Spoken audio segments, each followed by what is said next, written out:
On the last Saturday of August 1977, the grandstand at the Olmsted County Fair in Rochester, Minnesota, held 500 people.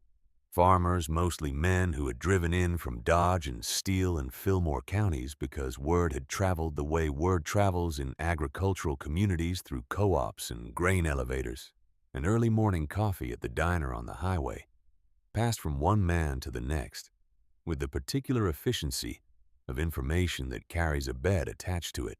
They had come to watch a seed company lose $25,000, or to watch an old woman lose her dignity in public. Depending on who you asked and when you asked them, both outcomes had seemed equally possible at different points in that summer. By the time Boyd Sutter, the Olmsted County Extension agent, climbed the steps to the grandstand stage with a card in his hand and 500 people going quiet around him, only one of those outcomes remained possible. Boyd Sutter read the first number. Plot A, Summit Valley Seed Company, SV760 hybrid corn, 91 bushels per acre. He read the second number. Plot B, Kirchner open pollinated dent corn, family strain, continuous cultivation since approximately 1891, 103 bushels per acre. 500 people stood up at the same moment. Not polite applause, not the restrained appreciation of a crowd that has witnessed something mildly surprising. A roar. The kind of sound that comes from 500 people who have just watched something they did not think was possible in the year 1977. In a world that had spent 30 years telling them that science had permanently settled the question of what corn could do. 103 bushels per acre, 12 bushels more than the best hybrid in northeast Minnesota, from seed that a woman's great-grandfather had carried across the Atlantic Ocean in a cloth bag in 1891, from a variety that every serious agronomist in the region had categorized without much deliberation as a relic. At the edge of the grandstand, away from the main crowd, a woman named Greta Kirchner stood holding that cloth bag against her chest with both hands. She was 68 years old. She was wearing what she always wore, canvas trousers, a work shirt faded to the color of winter sky boots that had walked a great many rows of corn in a great many seasons. Her face was the face of someone who has spent 43 years outdoors in a Minnesota climate marked by it, and not displeased about that marking. She did not pump her fist. She did not shout. She stood at the edge of the grandstand with 500 people making noise around her, and nodded slowly once, the way a person nods when something she has known for a long time has finally been confirmed for everyone else. Let me tell you how we got here, because this story did not start in 1977. It did not start at the Olmsted County Fair. It did not start with a seed company making a bet or a crowd of 500 farmers deciding to watch the outcome. It started in Saxony, in a valley along the Elbe River. Before Minnesota was a state, before most of the farms in Olmsted County had been broken from their original prairie. It started with a man named Heinrich Kirchner, who understood in the way that farmers in that region had understood for generations that the seed you carry with you is more valuable than almost anything else you can put in a bag. Heinrich arrived in Minnesota in the fall of 1891. He was 34 years old. He had a wife, 3 children, a steamer trunk, and a cloth bag of open-pollinated dent corn seed that his family had been growing in the Elbe Valley for as long as anyone in the family could remember. The bag was made from undyed linen. His wife had sewn it before they left. It was not a large bag. It held perhaps 40 pounds of seed, which was enough to plant a modest plot in the spring and begin the process of establishing the variety in its new ground. Heinrich did not know, when he planted that first crop in the spring of 1892, on 40 acres of newly broken land east of Rochester, whether the seed would perform in Minnesota the way it had performed in Saxony. The climates were different. The soils were different. The growing season was shorter. The humidity in midsummer was different from what the plants had known for generations in the Elbe Valley. But the seed adapted. That is what open-pollinated seed does given time and the right kind of attention. It adapts. Not quickly, not in a single season or even a decade, but across generations. Across the slow accumulation of selections made by someone who is paying close attention to which plants thrive and which plants struggle on a specific piece of ground under specific conditions. Heinrich planted that first crop in 1892, and he selected his seed for the 1893 planting from the best plants in the 1892 field. And he planted the 1893 seed and selected from that, and he did this every year until he died in 1923. 31 years of unbroken selection on the same ground, slowly pulling the variety toward a better fit with the specific demands of that particular Minnesota soil and that particular Minnesota climate. His son, Walter, continued the work. Walter planted the Kirchner corn on the same ground through the 1920s and into the early years of the Depression, keeping the ritual of fall selection alive through years when keeping anything alive required more effort than most people had available. Walter died in 1931 when his son Klaus was 19 years old. Klaus Kirchner took over the farm and the seed in 1931. He was not yet 20 years old. He had been walking the fall selection rows with his father since he was old enough to walk any rows at all, learning to read a corn plant the way a man learns to read the land he was born on by looking at it closely, and often enough that eventually it begins to tell you things. Klaus expanded the farm.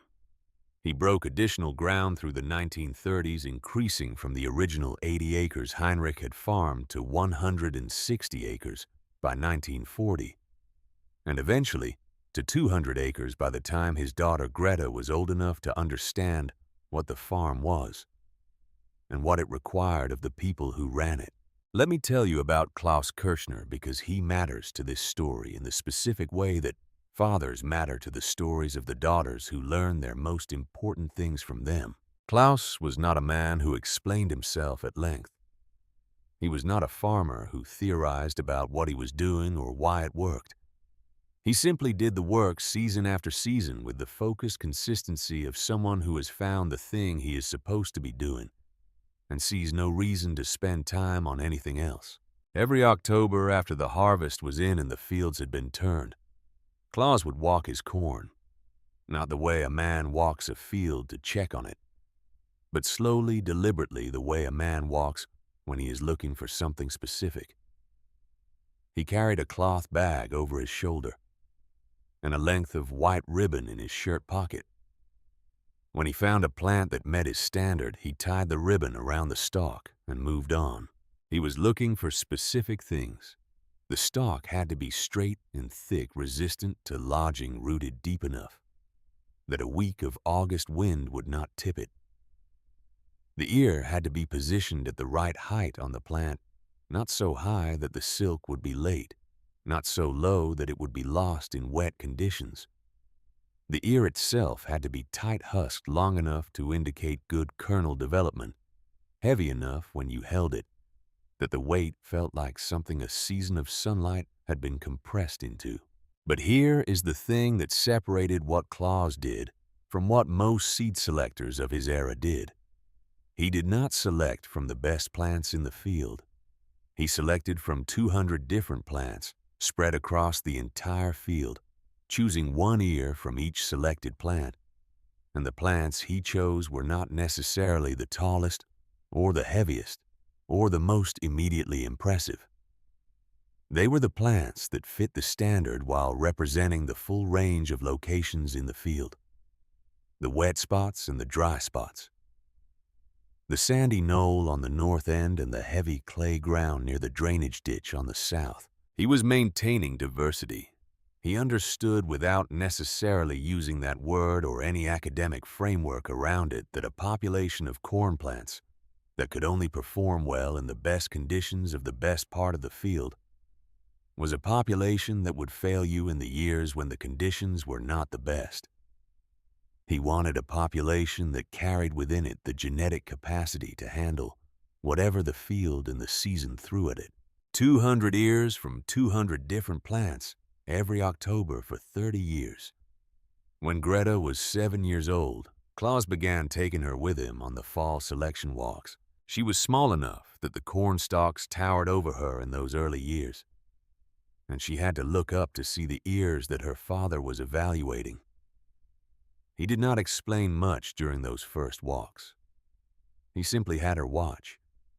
He wanted her to see how he moved through the field, how he looked what he stopped at, and what he passed by.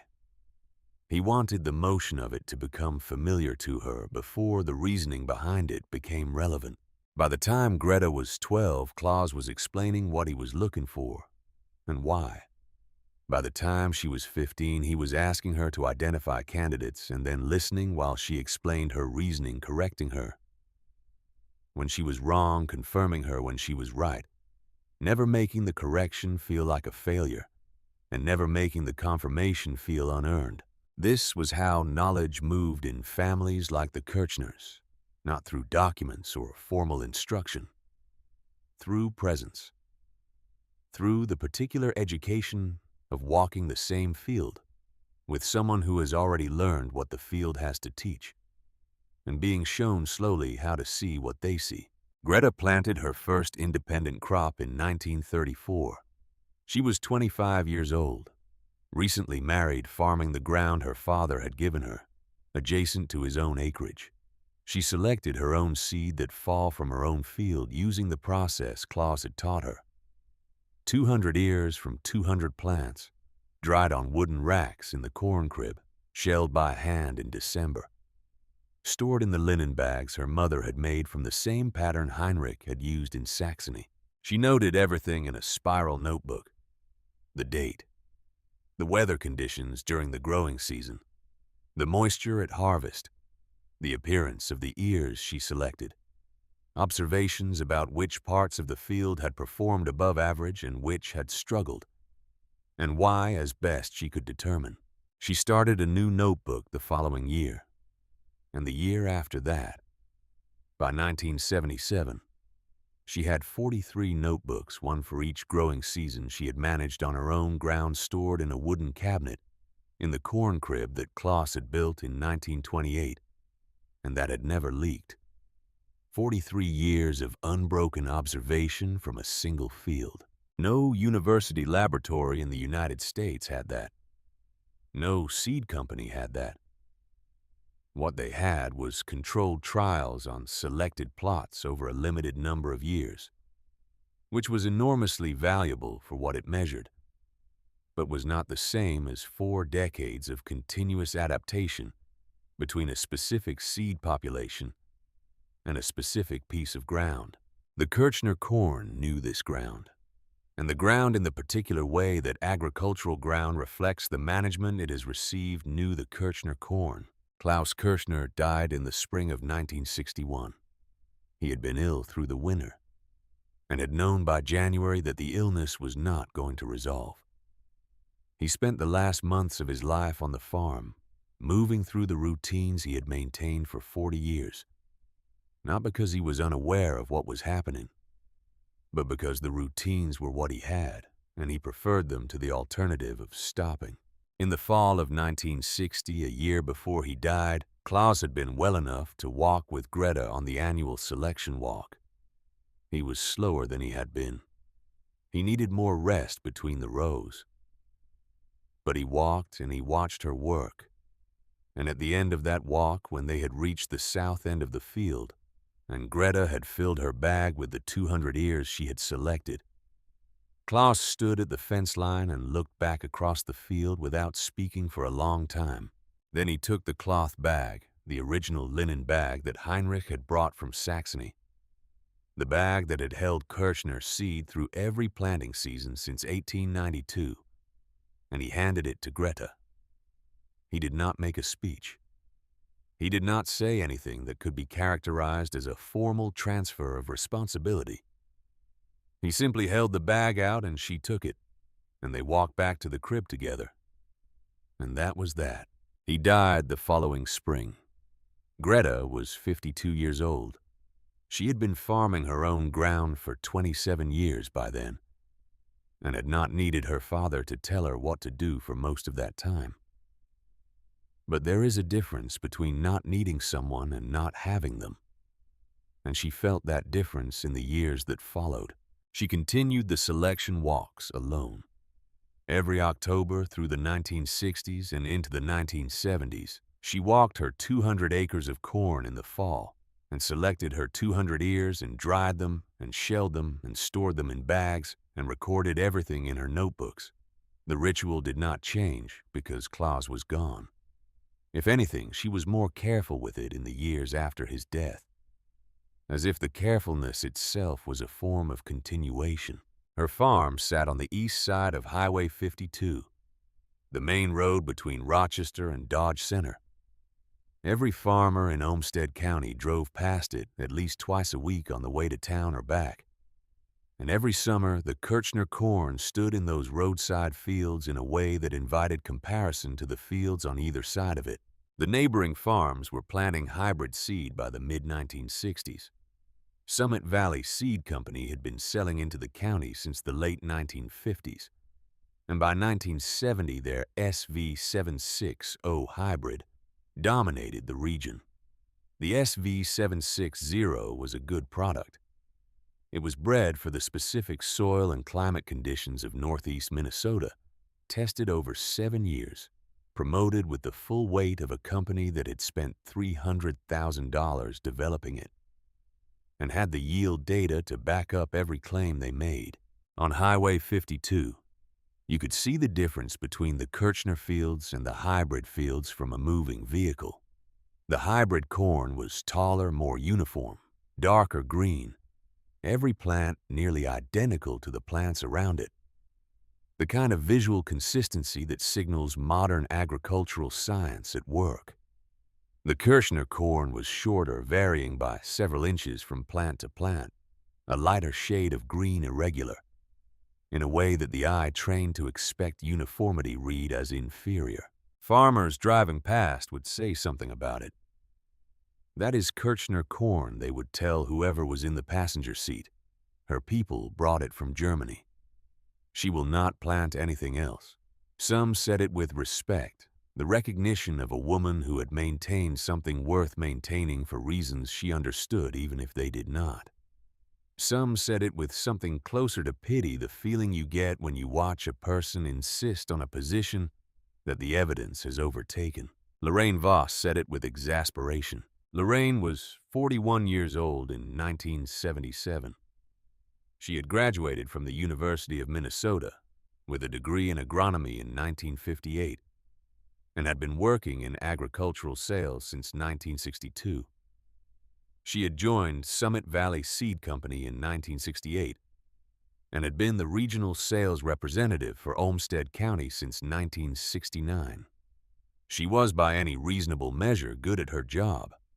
She believed in the SV760 the way a person believes in something they have watched work repeatedly under rigorous conditions. The data was real. The yield improvements were real. The disease resistance was real. Everything Summit Valley told farmers about the SV760 was true. Everything that is, except for the part that had not been tested yet. Lorraine had been visiting the Kirchner farm every spring since 1971. 6 visits over 6 years, each one following approximately the same pattern. She would drive down the gravel lane to the farmstead park near the equipment shed, find Greta somewhere on the property and begin her presentation. With the same data she had refined and updated from year to year, yield comparisons side by side, trial results, performance graphs that showed the SV760 consistently outperforming every open-pollinated variety tested against it by 8 to 12 bushels per acre. The data was honest. Lorraine was not a woman who sold things she did not believe in. Greta listened to each presentation, with the polite attention of someone who has already made up her mind, but sees no reason to be rude about it. When Lorraine finished, she would look at the numbers for a moment, and then say something that addressed the argument without conceding the conclusion. On the first visit, Greta had said that her corn did fine, which Lorraine countered by pointing out that fine was not the standard when better was available. On the second visit, Greta had said that fine on ground her family had farmed for 80 years was not the same as fine on a test plot, which Lorraine countered by noting that the trial results were drawn from commercial field conditions.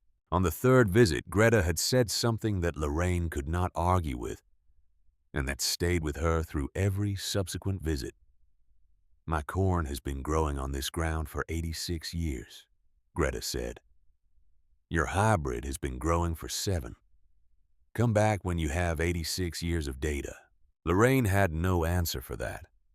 Not because it was unanswerable in theory, but because answering it honestly would have required acknowledging something she was not prepared to acknowledge: that the yield trial data, real as it was drawn from a limited number of years under conditions that represented the normal range of the growing season and did not necessarily capture what happened at the extremes. She came back anyway. She came back in 1974 and 1975 and 1976, each time with updated data, each time with the same result. Greta listened. Greta declined. Greta continued planting the seed she had been planting since 1934. The farm on Highway 52 was Lorraine's most visible failure. Not the only operation that was not buying Summit Valley seed, but the most public one. The one that sat on a state highway where every farmer in the county could see it and make their own comparison and draw their own conclusions about what it meant that the Kirchner woman was still planting open-pollinated corn in 1976, while everyone around her had moved on. In February of 1977, Lorraine sat down at her kitchen table with a legal pad and wrote out a proposal that she had been thinking about for most of the previous year. She brought the proposal to Earl Braddock, the chairman of the Olmsted County Fair Board, at the board's annual planning meeting in the second week of February. The proposal was straightforward. Summit Valley Seed Company would sponsor a public yield contest at the county fair. Any farmer in Olmsted County who believed her corn could outperform the SV 760 under identical conditions was invited to enter. The county extension agent would manage the test plots to ensure neutrality. Same soil, same planting date, same fertilizer program measured and weighed at harvest by Boyd Sutter, in front of the public. If any entrant's corn outproduced the SV 760 Summit Valley, would pay $25,000 in cash. If the hybrid won, which Lorraine was certain it would, the entering farmer paid nothing. Earl Braddock looked at the proposal for a long moment. $25,000, he said, was more than most farmers in the county netted in a good year. Lorraine said the company was confident enough in the product to put company money behind it. She said she expected several entries, maybe a dozen. The contest would generate attention for the fair, give farmers something to talk about through the spring and into summer, and demonstrate publicly what the SV 760 could do under conditions that any farmer could observe and verify. Who did she have in mind? Earl asked. Lorraine said she had a specific farmer in mind without saying the name. Everyone on the board understood who she meant. There was only one farmer in Olmsted County planting open-pollinated corn on a property visible from a state highway. The name did not need to be said. The fair board approved the proposal. The news traveled through the county in the way that news involving money always travels faster than anything else, and with more precision. By the end of February, the contest was the primary subject at the grain elevator, and the co-op and the diner on Highway 14. Summit Valley put up posters at every farm supply outlet in the county. The posters said $25,000 to anyone whose corn could outperform the SV 760 under fair conditions. At the co-op in Rochester, on a Saturday morning in early March, a farmer asked Lorraine directly what would happen if someone entered that old open pollinated corn. The Kirchner variety or something like it. Lorraine gave the answer she had prepared for that question. Open pollinated corn had not outperformed a modern hybrid in a standard growing season since the 1940s. That was 30 years of breeding advantage. You might as well race a horse against a Corvette, she said. The room had laughed. The comparison seemed fair. Hybrids were faster and stronger and more productive. Everyone knew this. The science was settled. The deadline to enter the contest was March 15th. Lorraine expected a dozen entries by the 10th. She expected to spend the second week of March sorting through applications from farmers who had half-serious curiosity about whether their particular seed selection might make a competitive showing. One person entered. Greta Kirchner drove to the Olmsted County Fair Board office on the morning of March 15th. She signed the entry form in the handwriting she had used to fill 43 years of notebooks. Deliberate and clear, each letter formed with the care of someone who treats written records as a commitment rather than a formality. She listed her seed variety as Kirchner open-pollinated dent family strain continuous cultivation since approximately 1891. The Fair Board secretary looked at the entry form for a moment and then looked up at Greta. Greta said she wanted to see what happened to Summit Valley's corn when the rain did not come. The secretary wrote the entry number on the form and filed it. Greta drove home on Highway 52, past the fields that would be planted in 2 months, past the farms on either side of the road, where the neighbors had their Summit Valley seed already ordered and delivered, sitting in the supply shed, waiting for May. She drove past the entry to her own lane and looked at the field that had been producing Kirchner corn since before any of the neighboring farms had been broken from prairie. She had not told anyone she was going to enter the contest. Not her daughter Harriet, not the neighbors she had known for 40 years, not Boyd Sutter, who would be managing the test plots. She had not entered the contest because she was certain she would win. She had entered it because she believed the contest had been designed for conditions that did not represent the full range of what a Minnesota growing season could produce. Lorraine's yield trials were conducted under optimal conditions, or conditions close enough to optimal, that the superior genetics of a purpose-bred hybrid would reliably produce superior results. In a good year with adequate rainfall distributed correctly through the season, the SV760 would almost certainly outproduce the Kirchner corn. But Greta had 43 notebooks. She had 43 years of records from a single field, and those records included not only the good years, but the difficult years. The dry Julys and the late frosts, and the years when the rain came at the wrong time, and the years when it did not come at all. She had watched her corn respond to all of it, and she had watched what happened to the hybrid fields around her during the difficult years. And what she had observed across those 43 years had led her to a conclusion that no controlled trial had yet been designed to test. She was not farming for the best year. No one was. Every farmer in Olmsted County would tell you that the good years took care of themselves.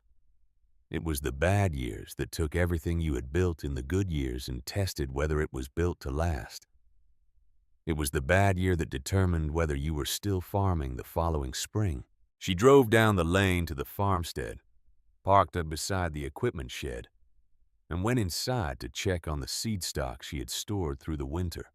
The cloth bags were on the wooden shelves where they always were labeled in her handwriting, each one representing a fall selection walk and a December shelling session, and the particular care she had taken every year since Claus handed her the original bag on a cold October afternoon in 1960. She lifted one of the bags and held it for a moment, The linen was soft from decades of handling, worn to a smoothness that had nothing to do with weakness. The seed inside shifted with the particular dry sound of corn that has been properly dried and properly stored. Outside, the Highway 52 fields were empty in the March cold, waiting for May. In 2 months, she would plant this seed in the same ground it had been learning for 43 years. In 6 months, 500 people would stand in a grandstand, and a man named Boyd Sutter would read 2 numbers from a card. She put the bag back on the shelf, closed the corn crib, and went inside to make coffee. There was work to do. The planting date was May 6th. Boyd Sutter arrived at the Olmsted County Fairground at 6 in the morning with a soil probe, a fertilizer spreader, and the kind of careful attention to procedure that men in his position develop over years of being the neutral party. In situations where neutrality is the only thing preventing the whole enterprise from collapsing into argument. He had been the county extension agent for 11 years. He had managed test plots before. He had not managed one with $25,000 attached to it and 500 people planning to show up for the results. He tested both plots before anything went into the ground. 2 adjacent half-acre sections on the east side of the fairground property. The same soil type across both, the same drainage, the same exposure to morning sun and afternoon shade from the tree line to the west. He had selected the location himself, walking the fairground property in April, with a probe and a notepad looking for the site where he could most honestly say that the only variable was the seed. He applied 120 pounds of nitrogen per acre to both plots from the same spreader on the same morning. He set the same planting depth on the planter for both plots. He planted Summit Valley's S5760 in Plot A on the north side and Greta Kirchner's open pollinated seed in Plot B on the south side, running the planter through each plot himself, with the methodical care of a man who understands that the integrity of the result depends entirely on the integrity of the process. The SV760 seed had been delivered by Lorraine Voss in treated bags, coated with fungicide and insecticide, each kernel uniform in size and shape. The product of a breeding program that had spent years selecting for kernel consistency, because consistent kernel size produces consistent planting depth, which produces consistent emergence, which produces the uniform stands that the yield trial data was built on. Greta Kirchner arrived with her seed in the linen bags she had carried from the farm. She handed 2 bags to Boyd Sutter without ceremony. The seed inside was variable in size because open pollinated seed selected by hand from diverse plants across a diverse field is variable in size, which is not a flaw, but a consequence of the diversity that produces it. Boyd loaded the seed into the planter's hopper and made a note in his field book that the variable kernel size might produce slightly irregular spacing in the planted row. It did, but Boyd noted it and moved on because irregular spacing was an observable condition rather than an uncontrolled variable, and the yield measurement would account for the actual stand rather than a theoretical ideal. Both plots were planted by 9 in the morning. Boyd drove the stakes at the border between them, marked each plot with a small sign indicating the seed variety and the entry number, and went back to his office to write up the planting record. The corn came up in the last week of May. By the second week of June, the difference between the 2 plots was visible from the road that ran along the east side of the fairground.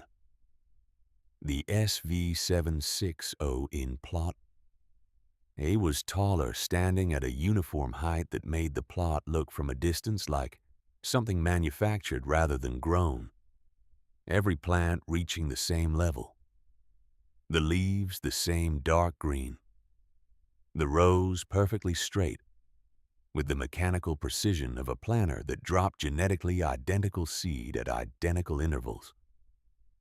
It looked like the photograph on the front of the Summit Valley seed catalog, which was not a coincidence, because the photograph on the front of the Summit Valley seed catalog had been taken of a field of SV760 at exactly this stage of development.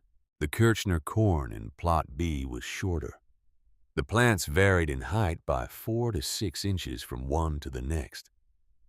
The color was a lighter shade of green, more yellow-green than the deep emerald of the hybrid, which to an eye trained to associate dark green with vigor, read as something lacking. The rows were straight, because Boyd had run them straight, but the spacing between plants was slightly irregular in the places where the variable kernel size had affected how evenly the planter dropped the seed. From the road at 50 miles an hour, the SV760 plot looked like modern agriculture, and the Kirchner plot looked like something from a different era, which was accurate in the most superficial sense. The genetics in Plot B were older than anything in Plot A by a considerable margin. What was not accurate was the conclusion most people drew from that observation. Lorraine Voss drove past the test plots in the second week of June on her way to a sales call north of Rochester. She slowed the car and looked at both plots through the passenger window for a moment before accelerating back to highway speed. At the weekly sales meeting that Friday, she told her team that the contest was already settled.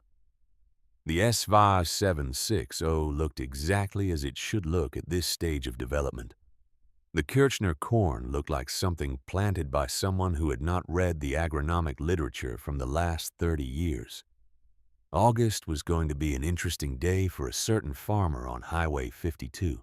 What Lorraine meant by interesting was the particular kind of interesting that involves watching someone who has been publicly wrong discover it in front of an audience. She was not a cruel woman, but she had spent 6 years making presentations that Greta Kirchner had declined to be persuaded by, and there is a specific frustration that accumulates in a person who believes sincerely in what they are selling and cannot understand why someone else cannot see what they see. That frustration had found in the public contest and its approaching resolution the prospect of vindication. She did not dislike Greta. She simply wanted to be proven right in a setting that would make the proof impossible to dismiss. She was not paying enough attention to the sky. In late June, Lorraine made a second trip to the fairground. She was bringing a group of farmers from the Stewartville area on what she called an educational site visit, which was the kind of thing that seed company sales representatives did when they wanted their customers to see the product performing in the field, without the visit feeling like a sales call. The group walked Plot A, and she explained the architecture of the SV760 plant. The stalk strength bred for resistance to lodging the ear placement, optimized for mechanical harvest. The leaf angle, designed to maximize light interception. Greta Kirchner was at the fairground that morning. She came to Plot B every 2 weeks to look at the corn, the way she looked at her own corn on the farm slowly, and without a particular agenda, letting the plants tell her what they were doing, rather than arriving with a conclusion she was looking to confirm. The two women were at the test plots at the same time for perhaps 20 minutes. Lorraine was at the north end of Plot A with her group of farmers when she noticed Greta moving quietly along the rows of Plot B on the south side of the stakes. Lorraine watched her for a moment. Greta moved through the rows with the practiced ease of a woman who has walked cornfields for 4 decades, pausing occasionally, crouching to look at something at soil level, straightening and moving on. She was not performing the walk for anyone. She was simply doing what she had always done, looking at the corn, the way Claus had taught her to look at it. Lorraine finished her explanation to the Stewartville farmers and walked to the stake line between the two plots. She said that was what modern science looked like, gesturing toward the SV760 behind her. Greta looked up from the row she had been examining. She looked at Lorraine for a moment without expression. Then she looked at the sky to the west, where a thin line of cloud was building along the horizon. Then she went back to what she had been doing. She did not say anything. She did not need to. The sky she was looking at was saying what she would have said if she had been inclined to say it. July arrived. The rainfall total for the month of June had been slightly below average, not significantly, not enough to stress the crop at the early growth stages when the plants were drawing on soil moisture reserves that the spring rains had replenished adequately. But the June deficit was the beginning of a pattern that would define the summer of 1977 in Olmsted County, in the way that weather patterns define summers in agricultural communities. Permanently the summer of the drought, the year people referenced afterward when they were talking about what dry really meant. July rainfall came in at 40% of normal, not zero, not catastrophic in the visible immediate way of a true drought year. But 40% of normal in July in a Minnesota cornfield means the soil moisture is declining every week without being replenished, and the subsoil which the plant roots are reaching toward as the surface dries is beginning to draw down as well. The Extension Service soil moisture reports showed a steady decline through the first 3 weeks of July. Boyd Sutter read those reports and drove out to the fairground test plots twice in July to take soil moisture readings at both sites. The readings were the same at both sites, which was the point. Boyd was not there to help either entry. He was there to document what both plots were experiencing so that whatever happened in August could be understood in context. What was happening in both plots by the third week of July was visible.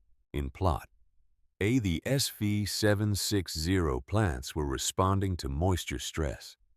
The leaves were curling inward along their length.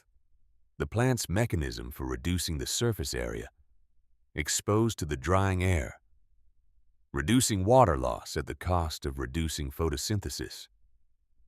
The tassels, which carry the pollen that fertilizes the silk and produces the kernel, were showing signs of delayed emergence. In a well-watered year, the SV760 tassel emerged at a specific growth stage and shed pollen for a specific window of time that overlapped reliably with silk emergence from the developing ear. Under moisture stress, the tassel emergence was delayed and the window shortened. Every plant in Plot A was showing these symptoms at the same time and to approximately the same degree. This was the consequence of what made the SV760 what it was. The entire plot was a single genotype replicated across several hundred individual plants. Every plant carried the same genetic instructions, which meant every plant had the same response threshold to stress, which meant when the moisture dropped below that threshold, every plant crossed it simultaneously. There was no buffering, no variation that could absorb the impact differentially. The stress hit the population as a single event because the population was in the genetic sense that mattered a single individual. In Plot B, the Kirchner corn was also under stress, but the stress response was not uniform. Some plants had curled their leaves early and shut down their active growth, conserving what moisture they had. Others were still growing. Some plants had their tassels emerged and were shedding pollen. Others had not yet reached that stage. The plot looked uneven, a mosaic of plants at different stages of their response to the same conditions which, to an observer expecting uniformity, looked like disorder. It was not disorder. It was what geneticists would eventually call population buffering, the capacity of a genetically diverse group of individuals to absorb an environmental stress by responding to it differentially rather than uniformly. The weakest individuals, the plants whose particular genetic combination made them most vulnerable to this specific stress, were sacrificing their season. The strongest individuals whose genetics happened to align well with the conditions the season was producing were continuing to grow. The population as a whole was sorting itself, finding its way through the stress by losing its most vulnerable members while protecting its most resilient ones. A hybrid could not do this. Every member of a hybrid population was equally vulnerable or equally resistant to a given stress which meant a stress that exceeded the threshold, hit everyone at once. There was no sorting. There was only uniform response, which in a bad year meant uniform failure. Greta Kirchner walked Plot B in the third week of July and saw what she had seen in her own fields. In the difficult years, the patchy response of a population feeling its way through hard conditions. Some plants down, others holding the field, working out its own solution to a problem that no one had designed it to solve. She walked the rows without expression. She noted what she saw in the small notebook she carried in her shirt pocket. She went home and wrote the longer version in the farm notebook she kept on the desk in the kitchen. Lorraine Voss drove past the test plots at the end of July. She did not stop. She slowed the car to a speed that let her look through the passenger window at both plots as she passed, and what she saw on the south side of the stake line was not what she had expected to see, which was a plot of shorter, less uniform corn that was clearly behind the SV76, in every measurable way. What she saw instead was a plot where some plants were still growing, while others were stressed a mosaic of different responses to the same conditions. And the overall impression it gave was of a field that was fighting rather than failing. She had not expected that. She drove on without stopping and spent the next several miles thinking about soil moisture reports and tassel timing, and a conversation she had not been prepared for. Have you ever watched a season turn against everything the data said would happen? Have you ever been certain enough about something to put $25,000 behind it in public, and then watch the ground and the sky begin to arrange themselves in a configuration that the data had not been tested against? There is a particular quality to the uncertainty that arrives when you have committed yourself publicly to a position, and the evidence begins to move against you. It is different from the uncertainty of a private doubt. It has weight to it. It has an audience. Lorraine Voss had never planted open-pollinated corn. She had spent 15 years explaining to farmers why they should not plant open-pollinated corn. She had explained population genetics in the context of why hybrid uniformity was an advantage, why the predictability of a genetically standardized population made farm management more reliable, why the yield ceiling of an optimized hybrid exceeded the yield ceiling of a variable population in the conditions that mattered. She had not explained what happened when the conditions that mattered were the conditions that fell outside the tested range. August began without rain. The dry spell had been running for 6 weeks by the time August arrived, and the forecast offered nothing that suggested relief before the critical window of corn pollination. The 2 to 3 week period when the tassel sheds pollen that must reach the silk emerging from the developing ear to produce the kernel that produces the yield. In plot, the moisture stress had compressed the pollination window significantly. The SV760 tassels were shedding pollen, but the silk emergence from the developing ears had been delayed by the stress, which meant that in many plants the pollen was falling before the silk was ready to receive it. When pollen falls on silk that has not yet emerged, or on silk that has dried out in low humidity before it can be fertilized, the kernel does not form. The ear fills partially. The rows of kernels that should run the length of the ear have gaps where kernels should be and are not. This was happening uniformly across Plot A.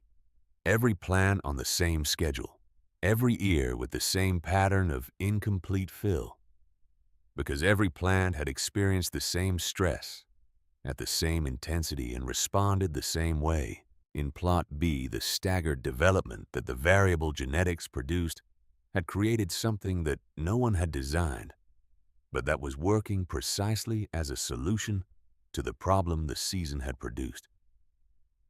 Because different plants reached the pollination stage at different times, there was always some plant in the plot shedding pollen when other plants were producing silk. The pollination window for the population as a whole was longer than the window for any individual plant within it. Silk that emerged late found pollen still available. Ears that developed slowly because their plants had shut down early in the stress and then recovered had access to pollen from plants that were still on schedule. The ears in Plot B were not uniform. Some were full. Some were partial. Some had gaps. But the average ear fill across the plot was higher than in Plot A because the population's diversity had created a pollination system that the stress had not been able to shut down entirely. Greta had been walking Plot B every week since June.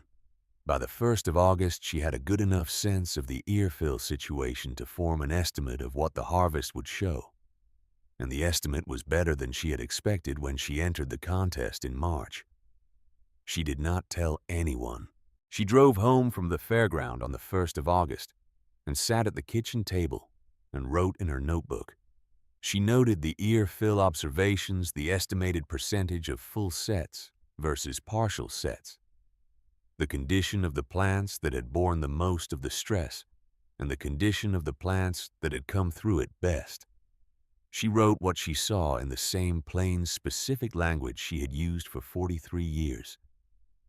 Then she closed the notebook and started supper on the evening of August 19th, the night before the contest results were to be announced. At the fair, Lorraine Voss drove to the fairground alone. She parked on the east side of the property and walked to the test plots in the last of the evening light. She stood at the stake line between Plot A and Plot B and looked at both of them for a long time without anyone watching her. She was a thorough enough agronomist to read what both plots were telling her. The SV760 ears were undersized. The husks did not have the tight, full look of an ear with complete kernel set. She could see it without opening the husks. The plants that had experienced the most severe stress had ears that were notably light, the silk end of the ear showing the sunken, collapsed appearance of incomplete fill. Plot B was patchy.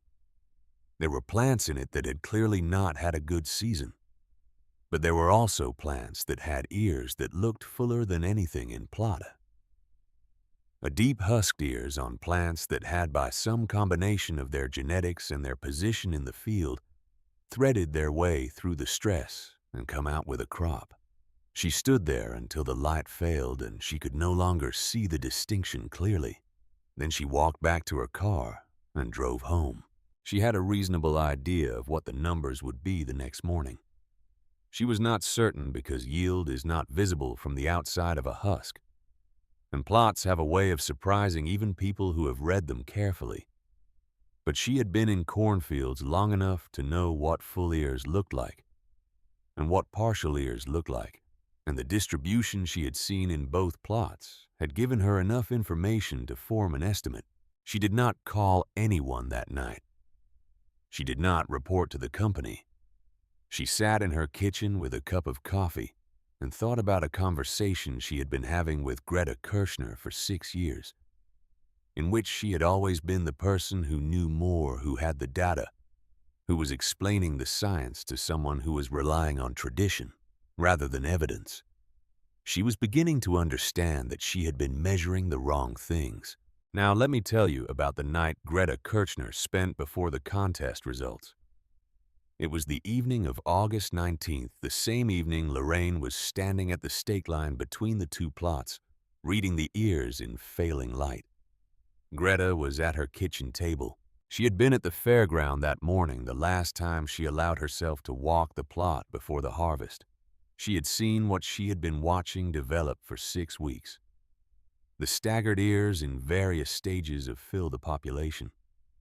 Having done what it had been doing for 86 years, which was find its way through difficult conditions by means of the diversity that made uniform performance impossible and survival likely. She knew the ears were better than the hybrid ears. She had been growing corn long enough to know what she was looking at. But knowing something in your own field and knowing it in front of 500 people are different kinds of knowing. and the distance between them is filled with variables you cannot control. A mechanical problem with the harvest equipment, a calibration error in Boyd Sutter's way wagon, a section of Plot B that she had not walked that had experienced conditions she had not observed. Any of these could produce a number that did not reflect what she believed the season had produced. She sat at the table for a long time. She opened the cabinet beside the desk, the wooden cabinet that Klaus had built in 1928, and that held the farm notebooks going back to 1934. And she took out the oldest one, the first notebook from the first season she had managed the ground on her own. The cover was stiff and slightly warped from decades of temperature changes in the corn crib. The pages were the color of old newspaper. The handwriting on the first page was hers, from 1934, younger, and slightly less certain than the handwriting she used now, but recognizable as the same hand. She turned the pages slowly. She was not reading for information. She had memorized most of what was in these notebooks, the way you memorize something you have returned to many times. Not as a deliberate act, but as the consequence of sustained attention. She was looking at the physical fact of the notebooks, the weight of 43 years of seasons recorded in ink on paper, the accumulated evidence that what she had been doing had been worth doing regardless of what one yield contest in one drought year was going to say about it. But underneath that certainty was something else, something that lived deeper than certainty and was harder to name. Klaus had given her the bag in the fall of 1960. He had watched her walk the selection rows on her own for the first time. And at the end of the walk, he had handed her what Heinrich had carried across the ocean. In 1891, what 3 generations of Kirschners had maintained, and extended and adapted to Minnesota ground through the years when everyone around them was doing something different. He had handed it to her without a speech because the thing he was handing her was beyond the reach of a speech. If the number tomorrow was wrong, the bag would still be what it was. The seed inside it would still be what it was. 43 notebooks would not become less true, because a way wagon read a number she had not expected, but the name would follow. When farmers in Olmsted County talked about the contest, they would talk about what Greta Kirchner had tried and what had happened. The name would be in that story. Klaus's name because the corn was his as much as hers. Heinrich's name because the corn was his before it was anyone's in Minnesota. She sat with that for a long time.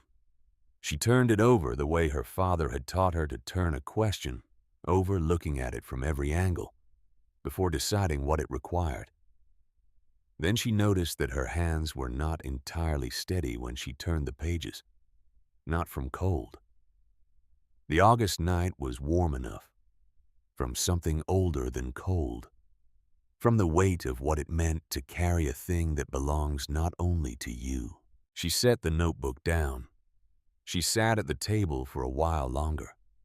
Then she got up and went to the barn to check on the seed stock she had in storage.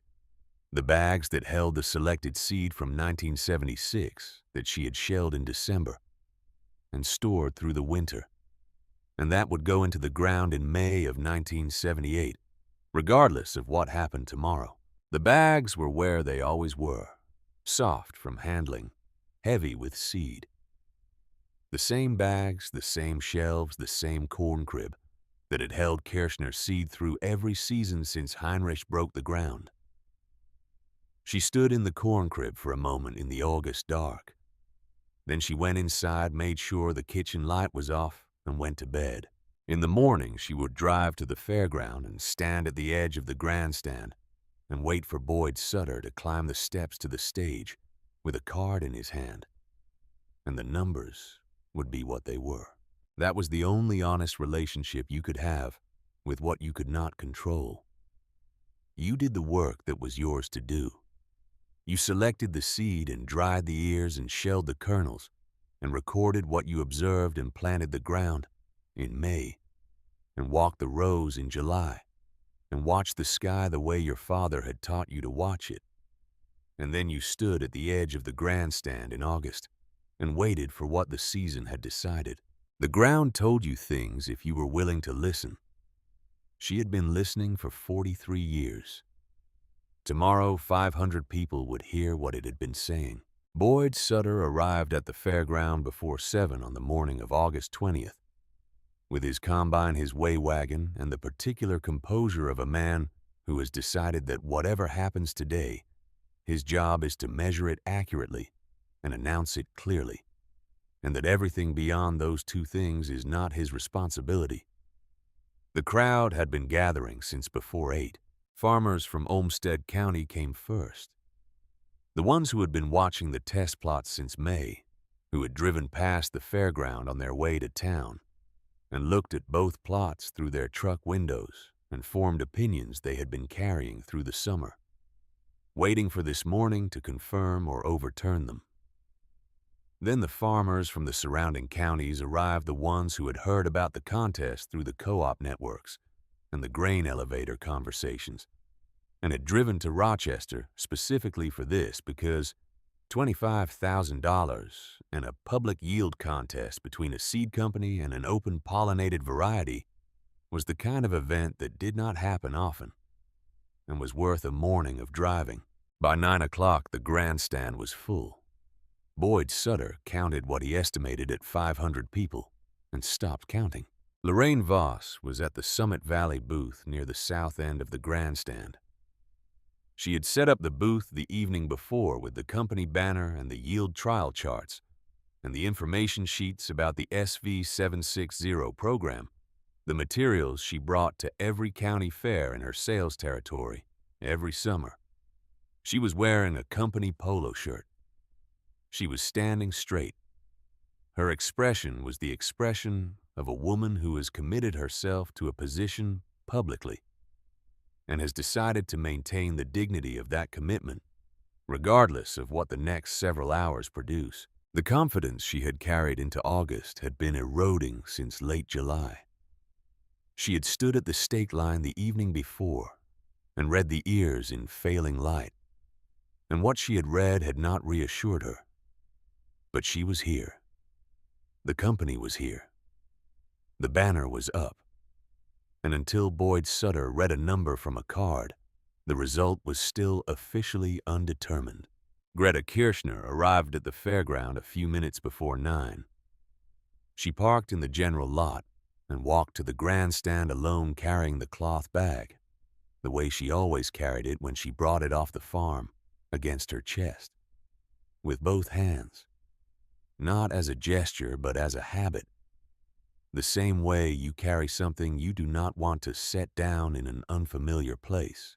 She did not go to the booth area. She did not seek out Lorraine or Earl Braddock or Boyd Sutter. She walked to the east side of the grandstand away from the main crowd and found a position at the rail where she could see the stage and both test plots beyond it. And she stood there and waited. She had been waiting in one sense or another since March 15th, when she signed the entry form. She had been waiting since the first week of July, when the rainfall reports began showing the deficit that told her the season was going to produce the conditions she had entered the contest to test. She had been waiting in a longer sense since the conversation with Lorraine Voss. In the spring of 1971. The first visit, the first presentation. The first time someone had told her in the language of science and data that what she was doing was a generation behind what the evidence required. Boyd started with Plot A. The combine moved into the north end of the SV760 plot at 9:15, running the rows, the way a combine runs rows methodically and without opinion, gathering what the plants had produced and moving it through the machinery into the way wagon behind. The farmers in the grandstand watched without much sound. The combine finished Plot A in just under 20 minutes.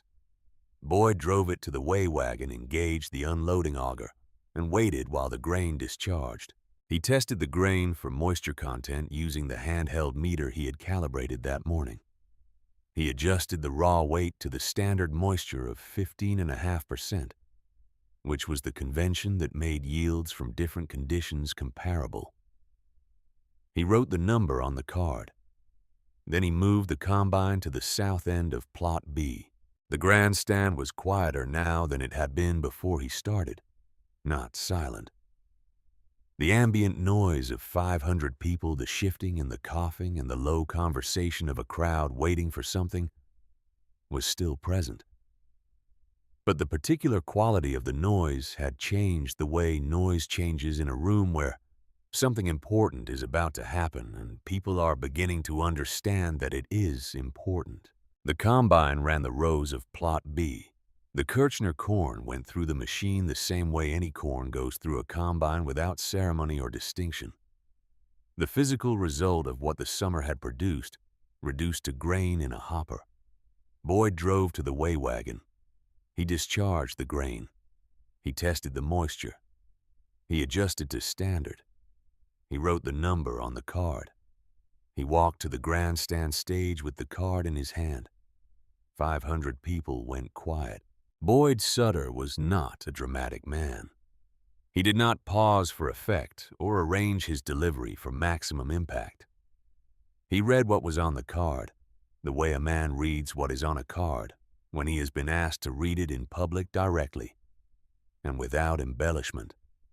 Plot A, Summit Valley Seed Company, SV 760 hybrid corn, 91 bushels per acre.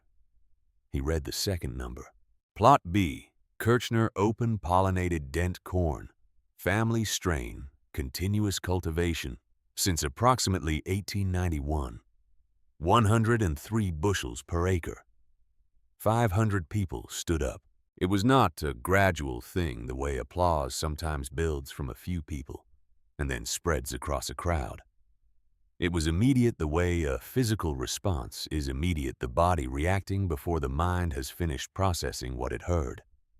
500 farmers who had spent their lives calculating yields and understanding what bushels meant and what 12 bushels per acre meant across a growing season, and what it meant when the number went the direction that no one in that grandstand had believed it would go. 103 against 91 in a drought year. From seed that a woman's great-grandfather had carried from Saxony in a cloth bag in 1891, the sound was not polite. It was the sound of 500 people who have witnessed something that overturned a category they had considered settled, which is one of the most powerful sounds a crowd of human beings can produce, because it is the sound of certainty, revising itself in real time. Greta Kirchner stood at the east rail of the grandstand with the cloth bag against her chest and nodded once slowly, not in triumph, not in the performance of a person who wants the crowd to see their reaction and interpret it. She nodded the way a person nods when something that has been true for a long time has finally been confirmed in a setting where confirmation was possible. The nod was for herself and for the 43 notebooks in the corn crib, and for Klaus standing at the fence line in the fall of 1960, watching her walk the selection rows on her own for the first time. She did not raise the bag above her head. She did not shout. She stood at the rail while 500 people made the sound of revised certainty, and she waited for it to pass. The way she waited for everything with the patience of someone who understands that the important things take the time they take. Lorraine Voss did not move from her position beside the Summit Valley booth. She stood straight. Her hands were at her sides. The clipboard she had been holding was no longer in her hands. She had set it on the table behind her at some point during the announcement, though she could not have said exactly when. She looked at the stage where Boyd Sutter was folding his card and preparing to step down, and she looked at the weigh wagon where the Kirchner corn was still in the wagon, and she looked at the grandstand where 500 people were making a sound she had not planned to hear today. She had known since the evening before that the number was going to be close. She had not been certain it would go this way, because certainty requires more than the visual reading of ears in failing light, and the combine is the final argument. But she had known it was possible. She had driven home from the fairground the night before, knowing it was possible. Knowing something is possible and hearing it announced in front of 500 people are different experiences. She stood at the booth and didn't move until the crowd had settled back into their seats, and Boyd Sutter had stepped down from the stage, and the morning had begun the process of becoming the rest of the day. Then she sat down in the folding chair behind the table and looked at the information sheets about the SV760 that she had arranged the evening before the yield trial data, and the performance graphs and the numbers that were all true and all accurate, and none of which had predicted what had just happened. The following Monday morning, Lorraine drove to the Kirchner farm on Highway 52 alone. She had called the company over the weekend. She had reported the results. The conversation had been brief and professional, and had concluded with the understanding that Summit Valley would honor the terms of the contest, which were clear, and had been publicly agreed upon, and were not subject to revision. A check for $25,000 would be drawn and delivered. Lorraine had asked to deliver it herself. She drove down the gravel lane to the farmstead and parked beside the equipment shed and sat in the car for a moment before getting out. Then she walked to the farmhouse door and knocked. Greta opened the door and looked at her for a moment. Then she opened the door wider and stepped back, which Lorraine understood as an invitation to come in. They sat at the kitchen table. Lorraine set the envelope on the table between them. Greta looked at it without picking it up. Lorraine asked why she had entered. She asked it directly because she had been thinking about it since the evening she stood at the stake line between the two plots and read the ears in failing light, and she did not have an answer that satisfied her. And she had driven to this farm because Greta Kirchner was the only person who could give her one. Greta said she had entered because Lorraine had designed the contest for a normal year. She said it without accusation. She was stating a condition, not making an argument. The contest had been designed assuming conditions that fell within the range the SV760 had been tested against, conditions where its genetics would express themselves the way they were bred to express themselves reliably and at a high level. Greta had entered because she wanted to see what happened to that corn when the season produced conditions outside the tested range. She had watched her neighbor's hybrid fields in difficult years for long enough to form a hypothesis.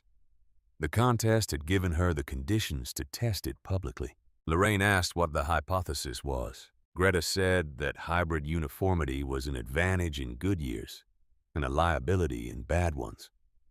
That a population where every individual was genetically identical had no capacity to absorb stress differentially. When the threshold was crossed, every plant crossed it together. There was no sorting, no buffering, no individuals strong enough to carry the population through, while the weaker ones fell back. The stress hit the whole field like a wall hitting a wall. Her corn failed individually, Greta said. Some plants in a difficult year gave up their season, so others could complete theirs.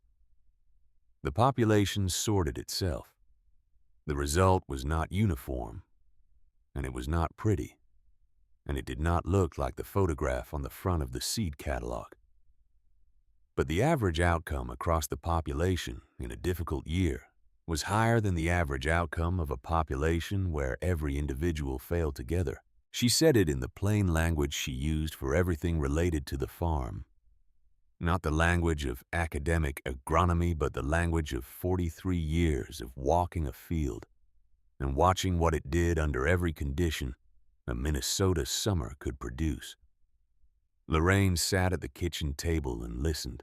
She had a graduate degree in agronomy from the University of Minnesota. She had been explaining the science of hybrid corn to farmers in Olmsted County for 15 years. She was hearing from a woman who had never attended a university and had never published a paper, and had no credentials that any institution would recognize an accurate description of the genetic mechanism that had produced the result that 500 people had watched a county extension agent announce from a grandstand stage on a Saturday morning. She was hearing it described in language that was clearer than anything she had found in the literature, because the literature had not been looking for this. The literature had been built on testing hybrids under conditions that rewarded hybrid performance, because those were the conditions that most growing seasons produced. And science tends to test the things it expects to find.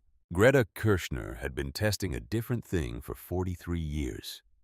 She had been testing what happened at the edge of the range in the years when the conditions did not cooperate in the seasons that fell outside the normal distribution that the yield trials were built on. And she had 43 notebooks of results from a single field that no controlled trial had been designed to replicate. Lorraine asked what she was going to do with the money. Greta said she was going to build a seed bank. She said it the way she said everything, simply and without elaboration until elaboration was invited. Lorraine asked what kind of seed bank. Greta described what she had been thinking about for several years.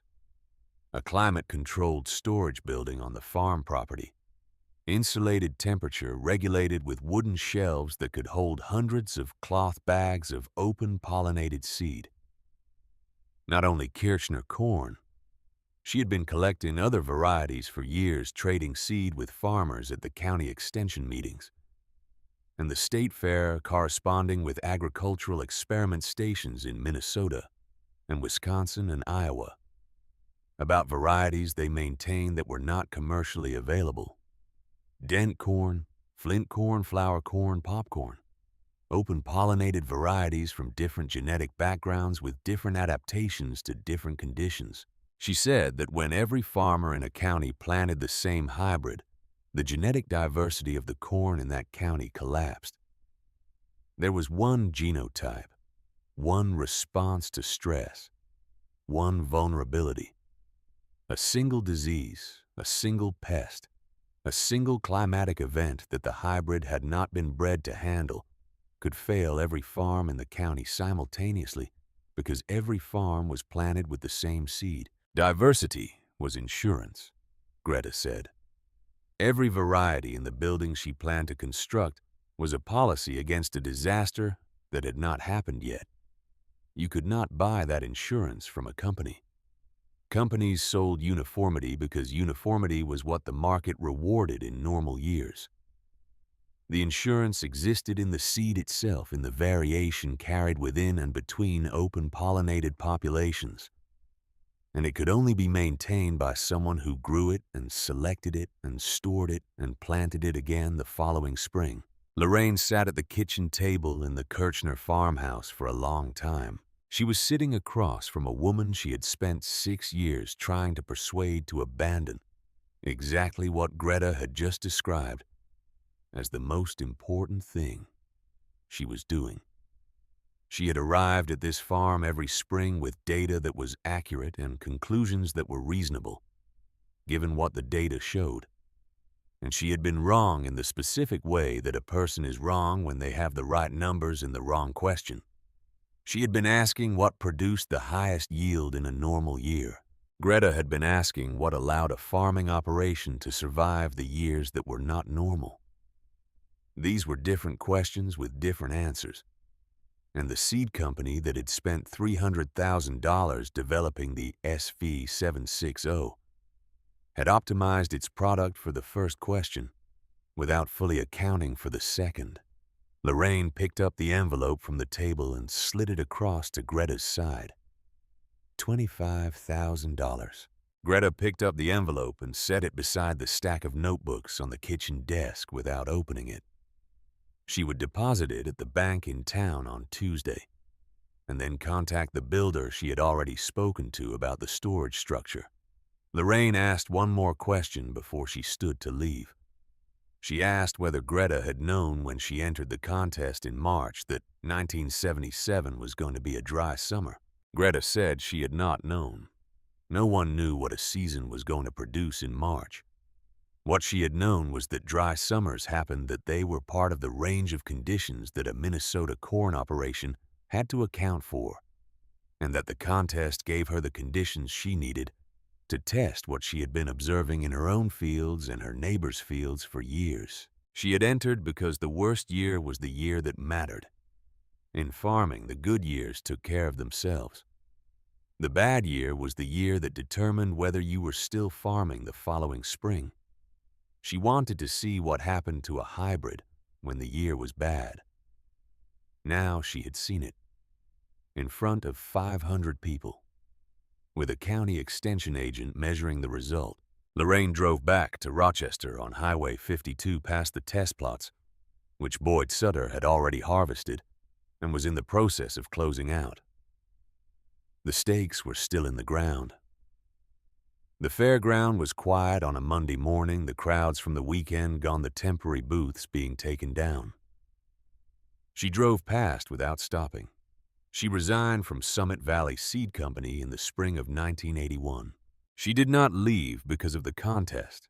She left because the company in the years following 1977 had responded to the drought year data by emphasizing the SV76OHE's normal year performance, rather than examining the question that the contest had raised.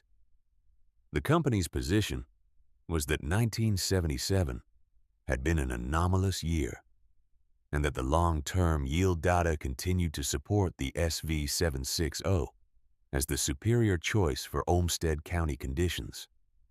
This was defensible as a statistical argument.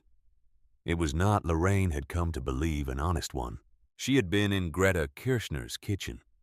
She had asked the question and received an answer that she could not unhear. The worst year is the year that matters. She could not go back to selling a product to farmers on the strength of normal year data, without acknowledging that normal years were not the only years that existed, and she could not make that acknowledgement within the framework of what Summit Valley was asking her to represent. She left and established herself as an independent crop consultant.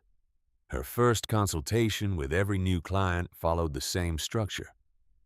She assessed the operation, the acreage, the soil types, the historical yield data, the equipment, the financial position.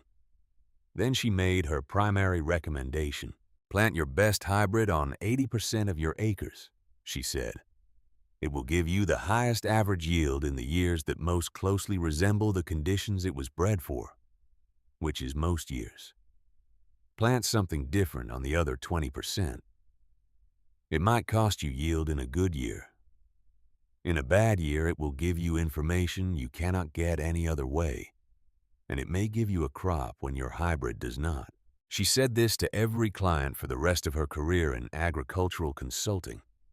She said it to farmers in Olmsted County and Dodge County and Steele County and Fillmore County, to operators with 40 acres, and to operators with 2,000 acres, to men who had been farming for 30 years, and to young farmers in their first decade.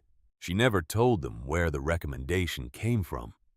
She did not explain the contest or the kitchen table or the woman on Highway 52 who had declined to be persuaded for 6 years. She did not need to. 500 people had been in the grandstand on the morning of August 20th, 1977, and the agricultural community in southeast Minnesota did not forget what 500 people had witnessed together. Greta Kirchner built the seed storage building in the fall of 1977, using the contractor she had spoken to before the contest, and the $25,000 that Summit Valley had delivered in an envelope on a Monday morning. The building was modest from the outside, a low structure with a metal roof set back from the equipment shed, insulated with materials the contractor sourced from a supply house in Rochester, and climate-controlled by a system that maintained the temperature and humidity at levels appropriate for long-term grain storage. Inside, the wooden shelves ran from floor to ceiling along 3 walls. Greta filled them over the following years. She had Kirschner corn, which occupied the first section of shelving on the east wall. 43 bags representing 43 years of selections from her own field. Each bag labeled with the year and her field notes. The accumulated record of what the ground had learned from the seed, and what the seed had learned from the ground across more than 4 decades. She had other varieties. Dent corn from a retired farmer in Steele County who had maintained an open pollinated population on sandy ground since 1939. Adapted to soil conditions that differed significantly from the Kirschner clay loam. Flint corn from a seed exchange she had attended in Winona in 1974. A variety with a shorter season that had been grown in the north of the state where killing frosts came earlier, and the growing window was compressed. Flour corn from an agricultural experiment station in Wisconsin that maintained varieties with characteristics not found in commercial seed channels. She collected through correspondence and through the network of farmers who knew her through the county agricultural meetings and through the 500 who had been at the fair and the wider community that had heard about the fair, through the word-of-mouth transmission that moved through agricultural communities like rain through drainage tile faster underground than visible on the surface. Then, by 1985, the shelves held more than 90 varieties. By 1990, more than 120. By the time Greta stopped actively adding to the collection in the early 1990s, the building held 140 varieties of open pollinated corn, representing genetic diversity that no commercial seed program had assembled from the upper Midwest in any organized way. She maintained the collection the way she had always maintained the Kirschner corn by growing it. Every variety in the building was grown out on a small plot on the Kirschner property every 3 to 4 years, the seed refreshed from the grown-out crop, the bags replaced, when the linen aged to the point where it might compromise the seal. She kept records of every grow-out, which variety, which year, what the field conditions were, what the resulting seed looked like. More notebooks, more shelves in the wooden cabinet. Her daughter, Harriet, came back to the farm in the mid-1980s. Harriet had left for the Twin Cities after high school and had spent 15 years building a life there that had very little to do with cornfields or seed banks or the specific rhythms of a one-woman farming operation in Olmsted County. She came back because her mother was getting older, and the farm required someone younger, which was the reason children returned to farms. When they return the land, calling back the people it needs. The way land has always called people back. Harriet learned the selection ritual the way her mother had learned it from Klaus, by walking the rows in October and watching what Greta saw and asking questions and being corrected when she was wrong and confirmed when she was right. By the late 1980s, Harriet was doing the selection walks on her own, while Greta walked beside her, which was the same position Klaus had occupied in the fall of 1960 on the last selection walk they had made together. The knowledge was moving the way it had always moved in the Kirschner family, through presence, through the particular education of the field. Greta Kirschner died in October of 1993. She was 84 years old.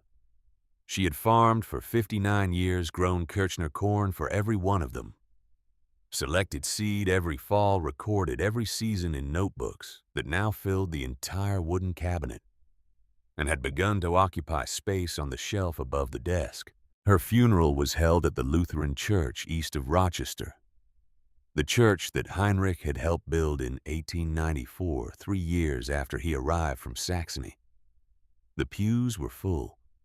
Farmers came from Olmsted County and Dodge County and Steele County. Men and women who had been at the Olmsted County Fair in 1977, and farmers who had heard about it from people who had been there, and a generation of younger operators who knew the story the way people know the stories of their region, as part of the landscape rather than as news. Harriet spoke at the service. She stood at the front of the church with the cloth bag in her hands. The original linen bag that Heinrich had carried from Saxony in 1891, the one her mother had held at the edge of the grandstand on the morning of August 20th, 1977. The bag was soft and pale from a century of use, the linen worn smooth by generations of hands. It had held Kirschner seed for every planting season since 1892, more than 100 of them in Saxony, and then in Minnesota. Across the distance from Heinrich to Klaus to Greta, to the woman holding it now in a church that the family had helped build before any of the farms around them existed, Harriet said that her mother had saved seed for 59 years, every fall 200 ears. Every December, the shelling and the storage. Every spring, the planting of what the previous year's selection had produced. She said that the corn had expected to be chosen by a woman who knew it. The corn had expected to be walked in October by someone who understood what she was looking for, and who had learned that understanding from the person who walked before her, and who would teach it to the person who walked after. The corn expected this because it had been receiving this attention for more than 100 years, and the attention was part of what it was. Her mother had given the corn what it expected, and the corn had given her mother 103 bushels in a drought year, when the best hybrid in Olmsted County had given 91. Harriet held up the bag. "This bag is more than 100 years old," she said. "The seed in it is older than any company, any laboratory, any hybrid breeding program in America. It is alive because someone chose it every fall for more than a century. That is not farming. That is a relationship. And you cannot buy a relationship from a seed catalog." 2 years after the funeral, Harriet donated the collection to the University of Minnesota. 140 varieties of open-pollinated corn, the most significant private collection of its kind, assembled in the upper Midwest, transferred to the North Central Regional Plant Introduction Station, where it was cataloged, tested, and incorporated into the university's permanent genetic resource archive. The Kirschner corn, the variety that Heinrich had carried from Saxony in 1891, was tested by university geneticists in the years following its donation. The tests found several characteristics that had not been observed in the commercial hybrid populations the university routinely worked with.